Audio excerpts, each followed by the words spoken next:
Terima kasih atas kesediaannya Ibu-Ibu untuk hadir pada acara penyebaran pemahaman dan penerapan pengalaman budaya positif di sekolah. Jadi Ibu Asmawar bisa minta tolong duduk ke depan. Yang tampak jelas Bu Asmawar. Oh, Ibu Raima udah jelas tuh Bu. Jadi di sini saya sebagai calon guru penggerak angkatan 10 akan menyebarkan pemahaman tentang penerapan pengalaman budaya positif di sekolah setelah apa yang sudah saya dapatkan selama ini selama 2 bulan.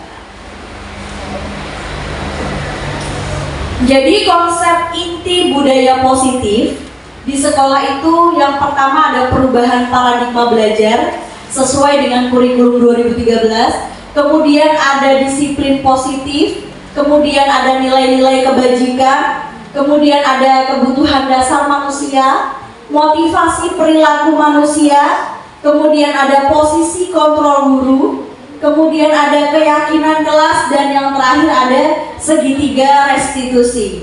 Apa itu semua? Mari kita bahas satu persatu. Jadi tentang pembelajaran paradigma baru sesuai dengan kurikulum 2013, yakni mengacu pada profil pelajar Pancasila, yakni apa? Pembelajaran yang dirancang berdasarkan prinsip pembelajaran berdiferensiasi. Seperti yang sudah kita terapkan di awal, yakni harus melakukan diagnosa awal sebelum pembelajaran yang kemarin kita sudah terapkan, yakni dilaksanakan oleh guru BIMPER. Kemudian dari data tersebut kita gunakan sebagai acuan untuk menentukan pembelajaran diferensiasi yang ada di kelas. Dan tentunya mengacu pada profil pelajar Pancasila, yakni beriman bertakwa kepada Tuhan Yang Maha Esa dan berakhlak mulia. Kemudian berkebinekaan global, bergotong royong, kreatif, beranalitis, dan juga mandiri. Kemudian kita juga sering miskonsepsi, salah persepsi tentang teori kontrol. Biasa kalau misalnya kita sebagai seorang guru, ketika kita mendengar kontrol, itu berarti kita meyakini bahwa guru harus mengontrol murid. Kemudian kita juga menganggap bahwa semua penguatan positif itu efektif dan bermanfaat bagi murid kita. Selain itu, bahwa kritik dan membuat rasa bersalah mampu menguatkan karakter. Yang terakhir, bahwa orang dewasa berhak untuk memaksa, terutama kita sebagai seorang guru. Biasanya kan kita selalu memaksa murid kita tanpa kita melakukan atau menanyakan terlebih dahulu apa kemauan siswa pada saat belajar. Dan ini adalah paradigma stimulus respon atau pendekatan teori kontrol. Jadi di sini kita sudah beralih antara stimulus respon ke teori kontrol. Yang dulunya itu berdasarkan kebutuhan kita sama, sekarang kita harus yakin bahwa kebutuhan peserta didik itu berbeda. Tidak semua peserta didik itu sama. Dan bagaimana cara kita memperlakukan itu juga harus berbeda. Kemudian semua orang melihat hal yang sama, itu kalau dulu. Kalau sekarang setiap orang memiliki gambaran yang berbeda-beda. Contohnya siswa kita di kelas. Misalnya terutama saya dalam pembelajaran bahasa Indonesia, misalnya kalau dulu tugasnya itu misalnya untuk membuat dalam teks prosedur resep makanan. Dalam resep makanan, contohnya saya hanya menyebutkan cara membuat mie goreng, hanya satu. Nah, di sini sekarang kita harus menerapkan pembelajaran diferensiasi, yang mana ketika kita memberikan tugas harus berdasarkan kemampuan dan juga minat siswa. Misalnya minat siswa itu dia inginnya, Bu, saya mau membuat tentang bagaimana cara listrik bekerja misalnya. Boleh, jadi yang penting tujuannya tercapai. Sama-sama membuat teks prosedur. Seperti itu.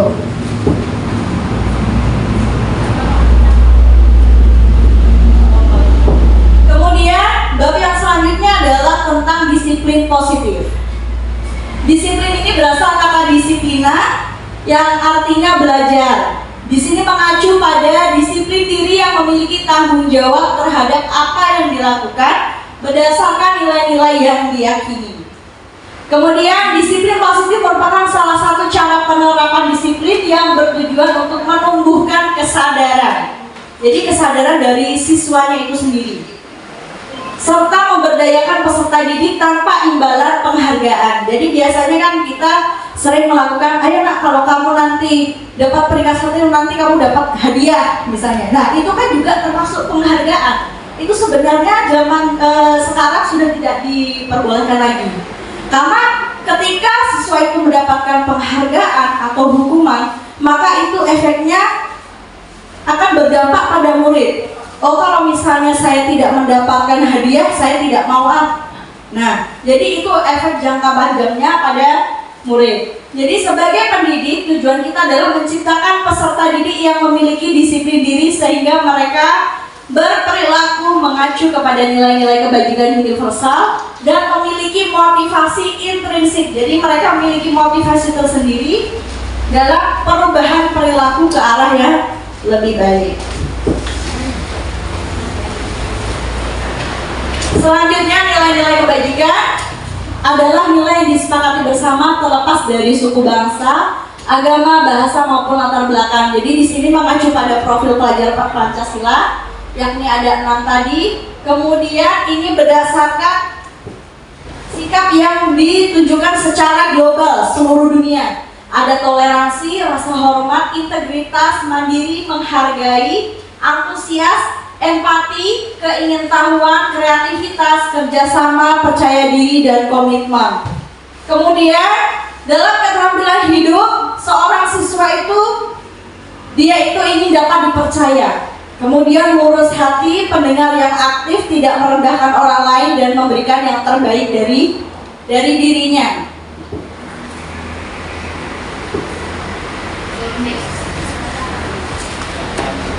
Dan ini adalah bab selanjutnya tentang kebutuhan dasar manusia. Bahwa sebenarnya setiap manusia itu memiliki kebutuhan. Tidak hanya seorang pendidik, tapi seorang siswa juga memiliki kebutuhan untuk mendapatkan apa yang kita inginkan. Jadi ketika dia di sekolah, dia itu memiliki tujuan tertentu yang mana dia itu ingin dihargai. Nah, apa saja kebutuhan dasar manusia? Nah, ini ada 5 kebutuhan dasar manusia. Yang pertama, bertahan hidup. Jadi tidak hanya pendidik atau kita sebagai seorang guru, tapi siswa itu juga dia memiliki kebutuhan untuk bertahan hidup. Meliputi apa saja? Ada makanan, ada pakaian, ada tempat tinggal, keamanan, dan juga kesehatan. Jadi biarkan di sekolah ini mereka merasa sekolah ini adalah rumahnya. Kemudian kebutuhan yang kedua adalah kasih sayang dan rasa terima kasih. Di sini dia ingin diterima di sekolah, diterima di kelas. Kemudian ingin dipedulikan oleh kita. Kemudian juga dia sebenarnya itu ingin berbagi, cuma tidak tahu bagaimana cara untuk berbagi. Kemudian dia itu sebenarnya juga memiliki rasa kerjasama. Kemudian dia juga ingin menjadi bagian dari kelompok tertentu. Biasanya dalam suatu kelas, kalau sebuah anak itu merasa tersingkirkan, dia akan mencari kelompok yang mau menerima dia. Kalau tidak di dalam kelas itu, pasti dia akan beralih di kelas yang lain. Itu adalah sifat alamiah karena memang itu adalah kebutuhan dasar manusia. Kemudian penguasaan. Siswa kita biasanya itu ingin mempunyai harga diri. Kemudian ada keinginan untuk dianggap, oh ini loh saya bisa. Kemudian dia juga ada rasa keinginan untuk memimpin. Kemudian dia juga ada rasa untuk berprestasi. Terkadang kita juga pernah mengalami atau menjumpai bahwa ketika siswa yang sudah dapat peringkat 1, kalau tidak mendapatkan peringkat 1 maka dia akan menangis. Nah, itu karena apa? Karena dia memiliki kebutuhan dasar manusia yakni penguasaan. Bahwa saya sebenarnya mampu, kenapa kok saya tidak bisa? Kemudian dia harus diakui dan juga didengar. Selanjutnya di kebebasan, siswa itu memiliki sifat mandiri, memiliki pilihan, mencoba hal baru, kemudian mampu mengendalikan arah dirinya. Dan yang terakhir adalah kesenangan. Jadi dalam pembelajaran sebenarnya siswa itu butuh kesenangan. Meliputi apa saja? Biasanya kita melakukan ice breaking untuk mengajak bermain. Selanjutnya kita bersikap humor. Jadi dalam kelas ketika kita selalu serius terus, pasti siswa juga akan bosan. Jadi kita harus ada rasa humornya di dalam kelas. Selain itu juga antusias. Ketika siswa sudah senang terhadap kita, maka dia akan antusias terhadap pembelajaran kita. Dan terakhir, jangan lupa kita untuk membuat anak-anak itu tertawa. Jadi agar mereka refresh dalam pembelajaran. Next book. Nah, ini selanjutnya adalah motivasi perilaku manusia. Ini ada dua motivasi, ada dari ekstrinsik dan juga intrinsik. Kalau dari ekstrinsik untuk menghindari ketidaknyamanan atau hukuman. Nah, ini biasanya saya nggak mau pakai sepatu putih supaya tidak dihukum. Nah, berarti kan dia patuh. Kemudian untuk mendapatkan imbalan atau penghargaan dari orang lain, misalnya, nak coba sini, tolong sapu dulu. Pasti dalam hatinya, wah ini pasti saya nanti dikasih nih, entah dikasih air, entah dikasih jajan, ya kan? Nah, itu harus kita hilangkan motivasi-motivasi yang seperti itu. Untuk apa? Agar dia itu menciptakan disiplin atau kesadaran dari dirinya sendiri bahwa melakukan sesuatu tidak harus ada imbalan, tidak harus kita menghukum mereka. Kemudian motivasi intrinsiknya untuk menjadi orang yang mereka inginkan dan menghargai diri sendiri dengan nilai-nilai yang mereka percaya. Jadi sebenarnya siswa itu ingin dipercaya, ingin dihargai sama seperti kita layaknya manusia. Ya, tidak hanya kita seorang guru, tapi seorang siswa ternyata juga ingin dihargai. Next book. Selanjutnya, nah ini yang berubah dari pembelajaran kurikulum kurikulum Merdeka. Dulu itu ada hukuman, sekarang sudah tidak ada lagi hukuman. Apa gantinya? Yakni konsekuensi. Kemudian dalam penyelesaian masalah kita tidak boleh langsung to the point. Kita harus melakukan dengan cara segitiga restitusi. Nah, hukuman, kenapa kita tidak boleh lagi memberikan hukuman? Karena hukuman itu tidak terencana atau tiba-tiba. Misalnya ada anak yang merokok, langsung kita hukum. Hukuman itu apa? Hukuman itu bersifat satu arah hanya dari kita. Siswa tidak mengetahui. Makanya itu sekarang tidak diperbolehkan dalam kurikulum sekarang, diganti dengan konsekuensi. Kenapa? Karena kalau konsekuensi ini didapatkan setelah adanya kesepakatan antara guru dan juga murid. Kita harus menjaga kebersihan, menjaga kesehatan dengan cara tidak merokok misalnya. Nah, kalau misalnya dia merokok, kedapatan merokok, dia akan mendapatkan konsekuensi sebagai apa misalnya. Nah, ketika dia melanggar, kita ingatkan konsekuensi yang sudah disepakati bersama antara guru dan murid. Sekarang seperti itu. Jadi sudah tidak ada lagi yang namanya hukuman, tapi kita ganti dengan konsekuensi. Jadi kalau konsekuensi, siswa itu tahu kesalahannya dan tahu akan tentang akibatnya. Kemudian ada 5 posisi kontrol guru, yakni sebagai penghukum, sebagai pembuat rasa bersalah, sebagai teman, sebagai pemantau, dan juga manajer. Jadi kita harus memposisikan diri kita sebagai seorang apa ini?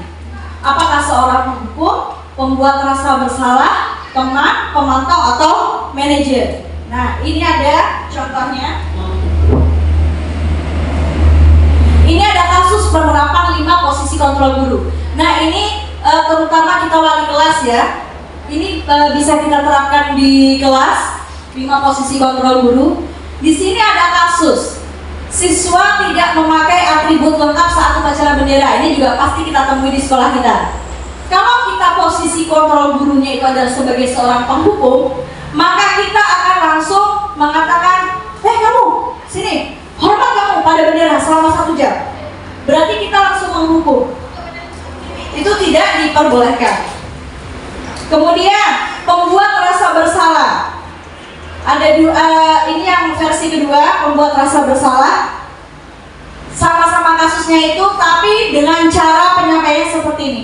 Berapa kali bapak atau ibu harus memberitahu kamu bahwa kamu selalu saja mengecewakan bapak atau ibu. Nah, ini ketika kita melontarkan perkataan seperti ini, maka siswa akan secara tidak langsung dia memiliki rasa bersalah bagi yang memiliki. Kalau yang tidak ya itu lain lagi, ya. Selanjutnya, kemudian yang ketiga, memposisikan kita sebagai seorang teman. Begini kata-katanya, ayo dong ikuti aturan sekolah, tolong bantu ibu atau bapak kali ini ya. Ya sudah, tidak apa-apa, lain kali jangan sampai berbuat seperti ini ya. Nah, ini berarti guru memposisikan sebagai seorang teman. Kalau sebagai seorang pemantau, nah ini, kamu sudah melanggar peraturan sekolah, kamu tahu konsekuensinya. Nah, kalau konsekuensi berarti sudah ada kesepakatan di awal. Biasanya disampaikan Bapak Kepala Sekolah pada saat upacara misalnya. Apa-apa saja konsekuensi yang dihadapkan ketika dia mendapatkan masalah seperti ini. Setelah upacara, kamu buat atributnya ke koperasi ya. Kamu beli atributnya ke koperasi ya, dan jangan diulangi. Nah, kita memberikan solusi kalau sebagai pemantau. Kemudian yang terakhir, kita memposisikan adalah sebagai seorang manajer. Nah, ini yang harus kita lakukan. Jadi kita sebagai seorang guru, seorang wali kelas, apalagi seorang guru BIMPAN terutama, kita harus memposisikan sekarang di kurikulum Merdeka itu diharapkan pendidik ini adalah sebagai seorang manajer. Jadi tidak hanya kepala sekolah tapi kita. Yakni dengan cara apa? Apakah kamu tahu kesalahanmu? Jadi menggali masalah yang yang dihadirkan oleh siswa itu sendiri, kemudian kita gali. Kira-kira bagaimana kamu memperbaiki kesalahan? Kita tanyakan kembali, kira-kira apa solusinya sama siswa itu sendiri. Next book. Selanjutnya keyakinan kelas. Nah, ini yang penting nih, keyakinan kelas. Kemarin ada beberapa di antara kita yang sudah membuat keyakinan kelas ya Bapak ya Ibu ya. Nah, tapi masih ada sedikit yang keliru, termasuk saya, karena saya juga belum tahu. Alhamdulillah sekarang udah tahu. Mengapa bukan peraturan kelas tetapi keyakinan kelas? Karena tadi sekarang sudah tidak ada lagi hukuman tapi adanya konsekuensi. Sekarang tidak ada peraturan sekolah atau peraturan kelas tapi yang ada keyakinan sekolah atau keyakinan kelas. Next book. Nah, kalau pembentukan keyakinan kelas itu kata-katanya bersifat abstrak. Nanti ada contohnya ya. Kemudian berupa pernyataan universal. Kemudian dibuat dalam pernyataan positif. Jadi tidak boleh kata-kata jangan membuang sampah sembarangan. Berarti harus diganti dengan kalimat positif, yakni menjaga kebersihan. Nah, atau buanglah sampah pada tempatnya. Jadi jangan mencontek, berarti kita ganti kata jujur dalam mengerjakan tugas. Nah, seperti itu namanya keyakinan kelas. Sehingga apa? Sehingga itu dapat memotivasi peserta didik agar dia itu tidak masuk ke dalam alam sadarnya bahwa kata-kata negatif itu biasanya malah justru yang dilakukan sama siswa. Jangan buang sampah, malah buang sampah, ya kan? Nah, kemudian sesuai dengan kondisi kelas. Kemudian sedikit saja agar mudah diingat, nggak usah banyak-banyak ya Ibu ya. Kemudian semua warga sekolah atau warga kelas dilibatkan saat membuat keyakinan kelas. Jadi ini dilibatkan semuanya tanpa dibuat satu pihak. Next Bu. Nah, ini pelaksanaan segitiga restitusi ketika kita mendapatkan permasalahan dari siswa, yakni suatu proses dialog yang dijalankan oleh guru agar dapat menghasilkan murid yang mandiri dan juga bertanggung jawab. Ada 3. Yang pertama, menstabilkan identitas, kemudian validasi tindakan yang salah, dan yang terakhir adalah menanyakan keyakinan. Itu langkah-langkahnya. Ini penerapannya. Nah, bagaimana cara menstabilkan identitas? Ini biasanya ketika kita mendapatkan masalah siswa yang bermasalah di kelas. Nih, berdasarkan visi pembuat kesalahan adalah bagian dari proses pembelajaran. Kata-katanya, kata-katanya ketika kita memanggil siswa berbuat salah itu wajar, nggak apa-apa. Nggak ada manusia yang sempurna. Dulu ibu juga pernah kok melakukan kesalahan seperti itu. Nah, kamu berhak merasa begitu. Misalnya dia lagi berantem sama kawannya nih, kita panggil siswa. Kalau kita kan biasanya pakai, kamu kayak gitu. Nah, kan langsung to the point ya Bapak Ibu ya. Kalau kita sekarang harus mengatasi masalah dengan melaksanakan segitiga restitusi. Yang pertama, menstabilkan identitas. Kenapa? Kamu tadi di kelas, ibu dapat laporan tadi kamu berkelahi ya sama si A misalnya. Berbuat salah itu wajar. Namanya juga kita manusia, nggak ada manusia yang sempurna. Dulu ibu waktu SMP juga pernah berkelahi seperti itu. Tapi untung saja kamu nggak parah tadi ya, melukai kawanmu ya. Nah, jadi kan untuk mendukung dulu siswanya. Selanjutnya Bu, setelah kita menstabilkan identitas, meredam emosi ibaratnya ya, baru kita memvalidasi tindakan yang salah. Kamu pasti punya alasan kenapa kamu berkelahi sama si A. Coba kamu ceritakan tadi. Kamu kok bisa seperti itu tadi, gimana ceritanya? Jadi kita akan validasi dulu kenapa dia melakukan hal itu. Habis itu pasti kamu, ibu, apakah ini semuanya harus dikatakan? Tidak, kita bisa memposisikan di mana pada saat kita mendapatkan permasalahan siswa.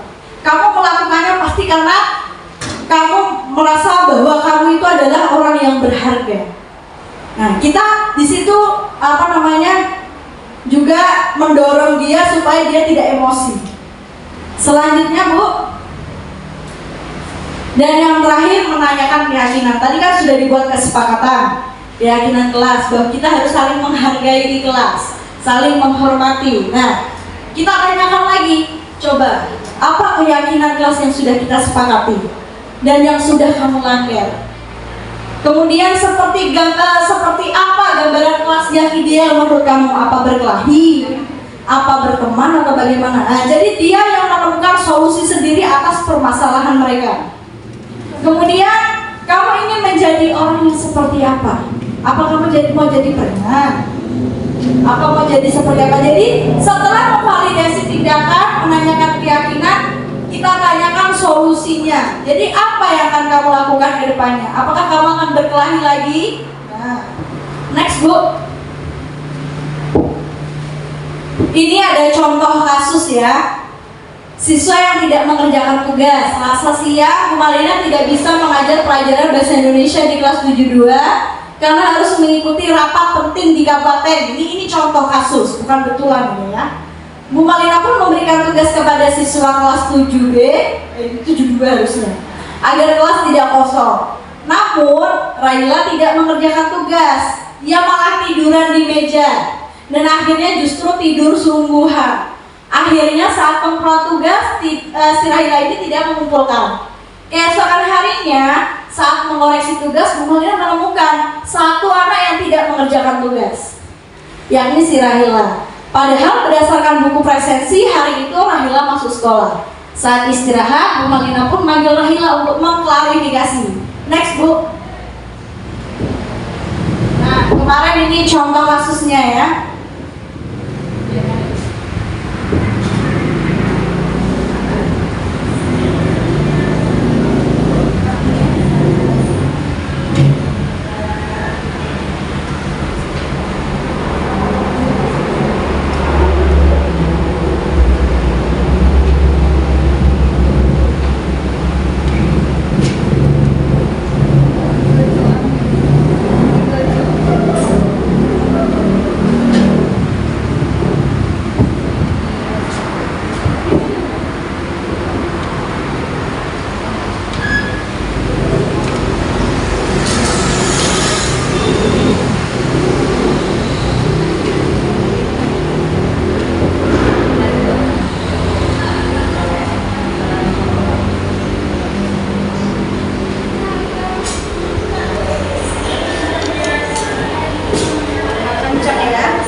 Iya.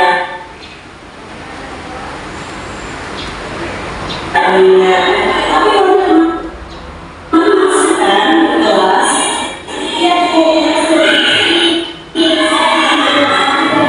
Adalah semua orang termasuk ibu namun kira-kira kenapa kamu tidak menggunakan tugas?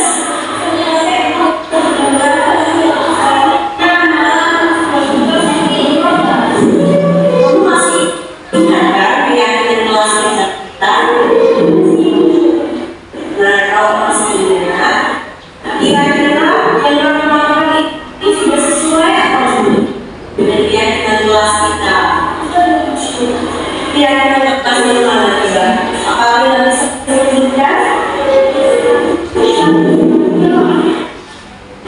Iya, betul. Nah, ternyata kamu tahu enggak? Kamu apa kamu punya solusi mengatasi permasalahan tersebut?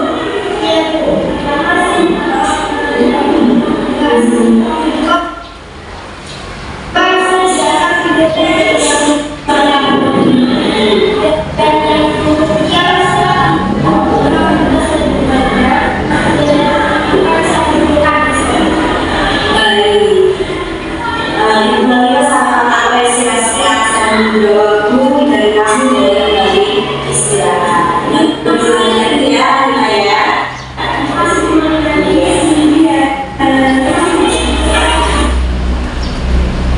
Nah, ini contoh penerapan kasusnya. Ini tidak terjadi betulan, tapi ini kemarin diminta untuk acting ya. Jadi penerapan contoh kasus ketika kita mendapatkan kasus, bagaimana cara kita menangani masalah tersebut, seperti itu.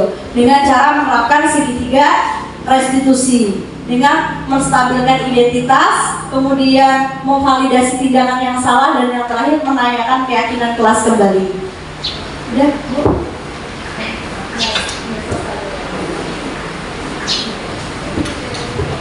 Ya udah, terima kasih. Udah selesai, terima kasih. Demikian dan dapat saya sampaikan. Kira-kira ada pertanyaan atau tidak, Ibu-ibu? Tentang restitusi, tentang keyakinan kelas, atau tentang bagaimana? Tidak ada? Sudah jelas ya, Ibu-ibu ya? Kalau sudah jelas, saya akhiri. Kan sempatkan bagus, lebih cepat, lebih bagus, ya kan? Wassalamualaikum warahmatullahi wabarakatuh.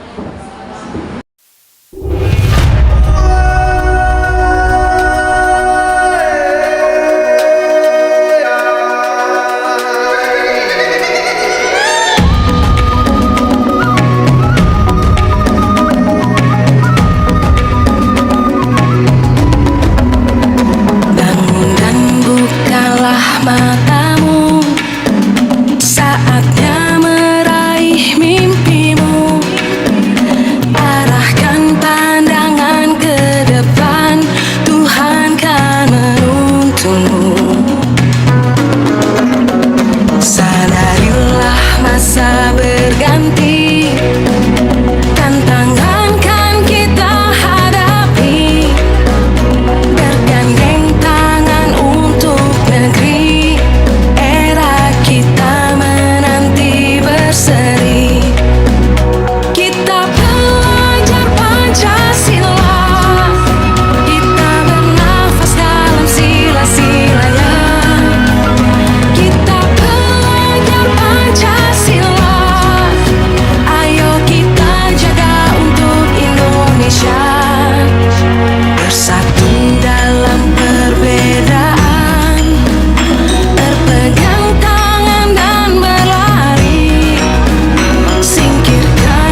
banyak SPD.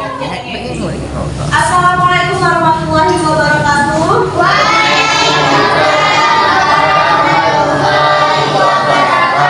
Bagaimana kabarnya? Baik.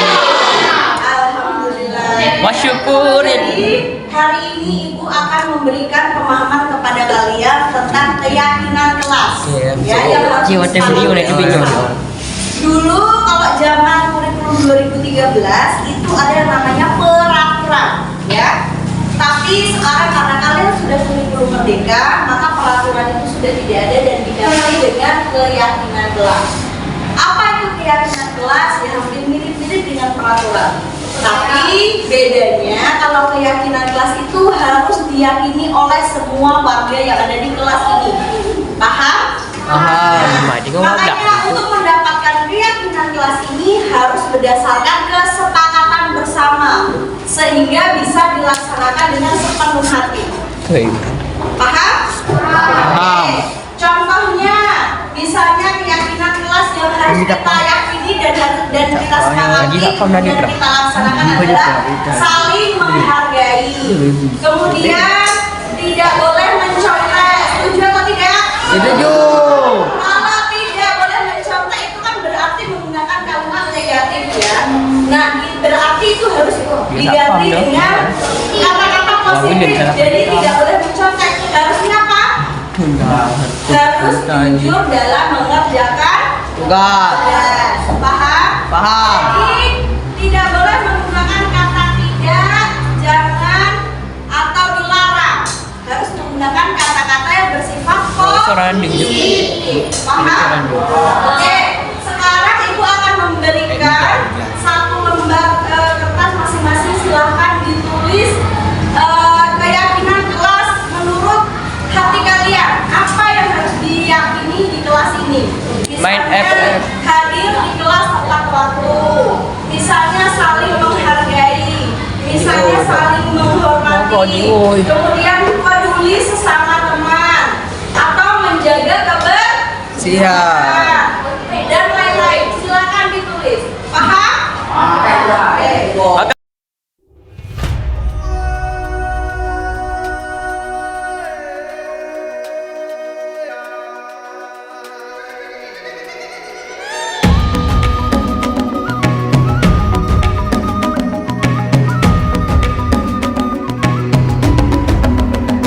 Bangun dan bukalah matamu, saatnya meraih mimpimu.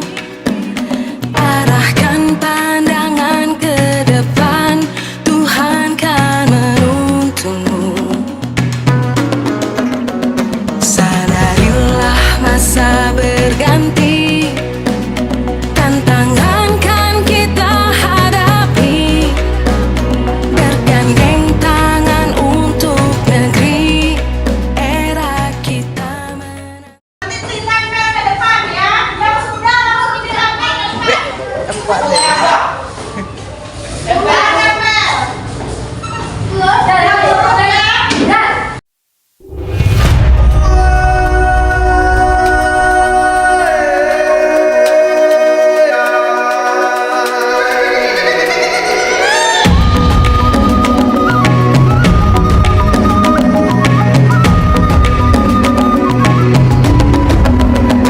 Bangun dan bukalah matamu,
Gak boleh pacaran. Menjaga kebersihan. Siapa yang pacaran? Si Bode itu tolak Lin. Lian. Mengerjakan tiket kelas. Ya Bu. Yes. Itu Bu. Masuk tepat waktu. No. Itu Bu perjanjian yang sangat bagus. Dan menghormati guru. Oh, enak. Ini adalah keyakinan kelas yang sudah disepakati oleh kelas kedua.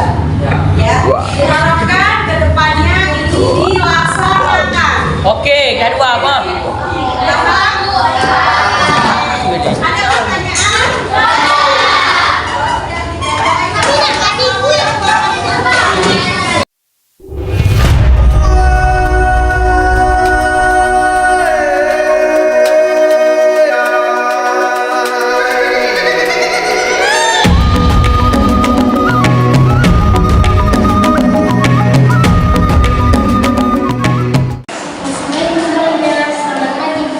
Waalaikumsalam. Selamat duduk. Kamu tahu kenapa kamu dipanggil ke sini? Mungkin berkaitan dengan tugas. Iya, benar. Tapi kamu kemarin masuk kan ke kelas? Iya, Bu, masuk. Tapi saya tidak melakukan tugas. Adalah semua orang akan melakukan kesalahan, termasuk Ibu Marina. Namun saya tidak tahu pasti ada alasannya. Kira-kira kenapa kamu tidak melakukan tugas? Saya capek, Bu. Dan berapa karena malam sebelum tugas saya ingin program. Kamu masih ingat kan keyakinan kelas kita? Nah, kalau masih ingat, kira-kira yang kamu lakukan itu sudah sesuai atau belum dengan keyakinan kelas kita? Keyakinan kelas yang mana coba? Apakah kita bisa menyebutkan? Iya, betul. Nah, ternyata kamu tahu, Laila. Apakah kamu punya solusi untuk mengatasi permasalahan tersebut? Iya, Bu. Pertama, saya minta maaf karena tidak melakukan tugas. Kedua, saya tidak akan peduli dengan pengalaman lagi. Dan yang ketiga, saya akan mengerjakan tugas dari Bu Marina dan akan saya kumpulkan besok. Baik. Ibu Marina sangat mengapresiasi atas tanggung jawabmu dan kamu boleh kembali istirahat. Jangan diulangi lagi ya, Laila ya. Terima kasih, Bu Marina. Iya. Iya. Assalamualaikum, Bu. Waalaikumsalam. Selamat duduk. Nima, apakah kamu tahu kenapa ibu panggil kamu ke sini? Saya tahu, Bu. Kemarin waktu ujian semester kami mencoret, Bu. Coba kamu ceritakan kronologi kejadian itu bagaimana? Ya, Bu. Jadi waktu itu saya membawa contekan kecil ke dalam ruangan. Penilaiannya akhir semester dan diketahui oleh pengawas, Bu. Oh begitu. Saya yakin tidak ada siswa yang sempurna. Kamu sudah baik mau mengakui kesalahan yang sudah kamu lakukan. Iya, Bu. Saya minta maaf ya, Bu. Baiklah, tapi ibu mau tahu kenapa kamu sampai bisa mencontek? Karena pelajaran waktu itu sangat sulit, Bu. Jadi saya memutuskan untuk membawa contekan kecil. Aku minta maaf ya, Bu. Ya, tapi ibu mau tanya, apakah tindakan itu benar atau salah? Salah, Bu. Saya tidak setuju dalam mengerjakan penilaian akhir semester. Nah, untuk kedepannya, apa yang akan kamu lakukan saat kamu ujian lagi? Apakah kamu akan mencontek lagi? Saya akan belajar lebih tekun, Bu, dan bertakwa kepada guru. Maka apabila saya belum paham tentang materi pelajaran. Bagus. Ibu pasti akan dengan senang hati membantu kalian. Terima kasih ya, Bu. Oke, sama-sama. Assalamualaikum. Waalaikumsalam.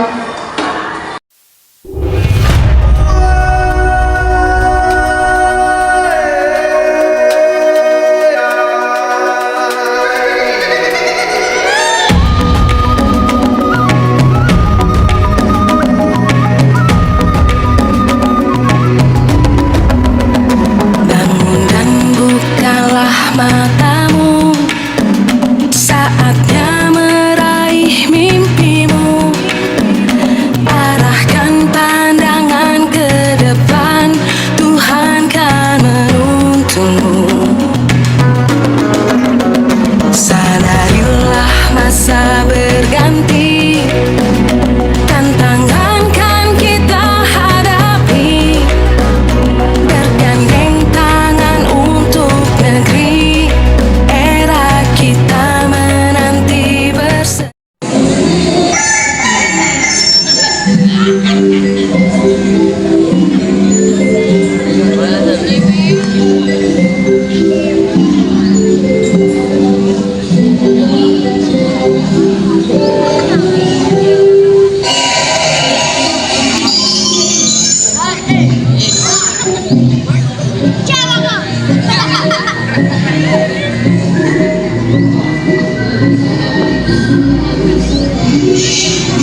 tangan dulu biar semangat.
Di saat itu tak diketahui oleh siapapun, ibu sakit keras. Anaknya yang bernama Bungsu sangat sedih sekali. Ia berkata kepada ibunya, "Oh ibu, kenapa ibu tidak kunjung?" Ibunya dengan sangat sakit berkata. Lalu kakak perempuannya Bungsu berkata, "Kamu jangan bertanya saja, carikanlah tabib dan panggil ke rumah." Setelah itu bungsu pun pergi dan memanggil tabib-tabib di seluruh negeri. Semua tabib sudah datang, tapi ibu bungsu tidak bisa sembuh. Lalu datanglah tabib dari desa seberang. Tabib itu berkata, "Ibumu tidak bisa sembuh jika kau tidak mencari obat ini." Lalu bungsu bertanya, "Obat apakah itu?" Dan tabib itu berkata, "Kamu harus mengambil bara api yang terletak di atas gunung. Seperti yang kamu tahu, di atas gunung itu memiliki ular yang sangat besar, yaitu ular mendaung. Kamu harus berhati-hati. Jika kamu bertemu dengan ular itu, kamu tidak bisa kembali lagi." Setelah itu, bungsu berpikir keras. Ia tidak mungkin harus naik ke gunung untuk mencari bara api itu. Lalu kakaknya pun berkata, "Jangan suruh aku tidak mau." Lalu si bungsu pun mengambil keputusan yang bagus. Ia beranikan dirinya untuk menaiki gunung itu. Sesampainya ia di atas gunung, ia merasa lelah, dan di saat itu ia bersandar di bawah pohon. Tak lama ia beristirahat, getaran akar pohon pun semakin kencang. Bungsu berkata, "Apa itu? Dan bunyi apa itu?" Setelah itu muncullah ular raksasa. Di situ bungsu berteriak, "Jangan makan aku tidak mau dimakan." Lalu setelah itu ular itu pun berkata, suka bercerita kayak gini tuh suruh. "Ada anak gadis yang cantik di sini. Untuk apa kau sendirian di atas hutan ini dan di atas gunung ini?" Lalu bungsu itu pun terkejut. Bagaimana bisa ular bisa berbicara? Lalu si bungsu pun berkata, "Aku menaiki gunung ini untuk mengambil sedikit bara api di atas gunung ini." Lalu ular itu pun berkata, "Tidak semudah itu, kamu harus melewati diriku dulu." Lalu si bungsu berkata dengan lemah lembut, "Izinkanlah aku mengambil bara api di atas gunung ini." Dan ular itu pun berkata, "Baiklah, tapi ada satu syarat, yaitu kamu harus menikahiku." Dan setelah itu ular itu dan bungsu bergegas ke atas gunung dan mengambil sedikit bara api. Setelah itu ular itu berpesan dengan sangat keras, "Kamu harus ingat janji yang aku peringati padamu. Kau harus mendapati janji tersebut." Lalu bungsu berkata, "Jika ibuku sembuh, aku pasti menuruti permintaanmu itu." Lalu si bungsu kembali ke rumah. Dan setelah itu tabib pun menyembuhkan ibunya. Terpaksa si bungsu berkata kepada ibunya dengan hati yang sangat sedih. Ia berkata, "Oh ibu, tadi aku diminta oleh sang raja ular untuk menikahinya." Dan ibu itu pun menangis. "Maafkan ibu, gara-gara ibu kamu menikah dengan ular tersebut." Tak lama dari situ si bungsu menaiki gunung. Setelah itu si bungsu berkata, "Baiklah, aku sudah setuju karena kau telah memberikan bara api itu dan menyembuhkan ibuku." Setelah itu tak lama pernikahan ular dan si bungsu berlangsung 7 malam dan 7 hari. Setelah itu tak lama dari situ muncullah keajaiban, yaitu ular itu berubah menjadi sang pangeran yang sangat tampan. Setelah itu mereka hidup bahagia. Assalamualaikum warahmatullahi wabarakatuh. Waalaikumsalam warahmatullahi wabarakatuh. Ya.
memberinya julukan si Itik buruk rupa. Si Itik buruk rupa pun pergi mencari teman baru. Musim berganti dan si Itik buruk rupa pun tumbuh semakin besar. Saat si Itik sedang beristirahat di pinggir sungai, si Itik buruk rupa melihat seekor angsa